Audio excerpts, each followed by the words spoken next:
Homemade herbal shampoo అండి. మనం న్యాచురల్‌గానే ఇంట్లోనే షాంపూ తయారు చేసుకోవచ్చు. ప్రాసెస్ ఏంటి, ఎలా చేసుకోవాలనేది ఈ వీడియోలో క్లియర్‌గా చెప్పేస్తాను. మీరైతే వీడియోని సేవ్ చేసుకొని మీరు కూడా ఒకసారి ట్రై చేయండి. ఇప్పుడంటే మార్కెట్‌లోకి కెమికల్ షాంపూస్ వచ్చాయి కానీ, మన పెద్దవాళ్ళు కుంకుడుకాయ, షిగకాయ తలకు స్నానం చేయడానికి ఉపయోగించేవాళ్ళు. మా నానమ్మ తలకు స్నానం చేసే ముందు కుంకుడుకాయ చితక్కొట్టుకొని నానబెట్టి అప్పుడు తలకు స్నానం చేసేది. కానీ ఇప్పుడు అంత టైం ఎవరికీ లేదు కదండీ! సో, బయట మార్కెట్‌లో షాంపూస్ అనేవి యూజ్ చేస్తున్నాము. మనం బయట కొనే షాంపూస్ ఎంత కాస్ట్‌లీ అయినా, అవి ఎంత హెర్బల్ అని చెప్పినా సరే, అందులో కెమికల్ పర్సెంటేజ్ అనేది లేకుండా ఉండదండి. ఆ షాంపూస్ మనం యూజ్ చేయడం వల్ల మనకి తెలియకుండానే హెయిర్ ప్రాబ్లమ్స్ అనేవి వస్తున్నాయి. అలాగే మన హెయిర్ కూడా చాలా డ్యామేజ్ అవుతుంది. అది ఇప్పుడు నేను చూపించిన షాంపూ ఒక హాఫ్ అన్ అవర్ టైం తీసుకొని మీరు ఇంట్లో చేసి చూడండి. మీ ఫ్యామిలీ మెంబర్స్ మీరు ఈజీగా 10-15 డేస్ ఈజీగా వాడుకోవచ్చనమాట. సో, ప్రాసెస్ ఏంటనేది చెప్పేస్తాను.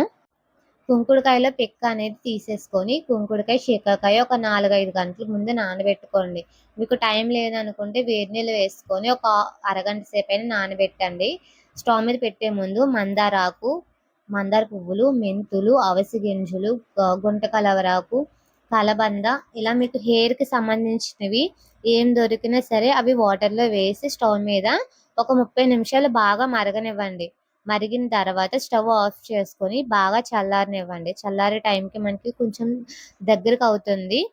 సో, మనకి బయట కొనే షాంపూ అంత థిక్‌గా అవ్వదండి. సో, చల్లారిపోయిన తర్వాత నేను వీడియోలో చూపించినట్టు కుంకుడుకాయ, శీకాకాయ వీటిలో ఉన్న రసాన్ని బాగా స్క్వీజ్ చేసి అలా చిల్లులు గిన్నె కాకుండా స్టెయినర్స్ వస్తున్నాయి కదండీ! అందులో దాన్ని యూజ్ చేసి ఫిల్టర్ చేయండి. సో, దాన్ని యూజ్ చేయడం వల్ల ఏంటంటే మీరు అవిసె గింజలు, మెంతులు వాడతారు కదా! అవి మళ్ళీ మీరు వడకెట్టిన దాంట్లోకి రాకుండా ఉంటాయి. సో, ఇలా రెండోసారి కూడా మీరు వాటర్ వేసుకొని మళ్ళీ అందులో ఉన్న రసం మొత్తం కూడా తీసేసేయండి. తీసిన తర్వాత ఒక బాటిల్‌లో వేసుకొని స్టోర్ చేసుకోండి. ఫ్రిడ్జ్‌లో స్టోర్ చేయండి. ఒక 10-15 డేస్ మీరు హ్యాపీగా వాడుకోవచ్చు. మీరు ఫ్రిడ్జ్‌లో ఒక 10-15 రోజులు స్టోర్ చేసుకొని మీరు హ్యాపీగా యూజ్ చేసుకోవచ్చండి.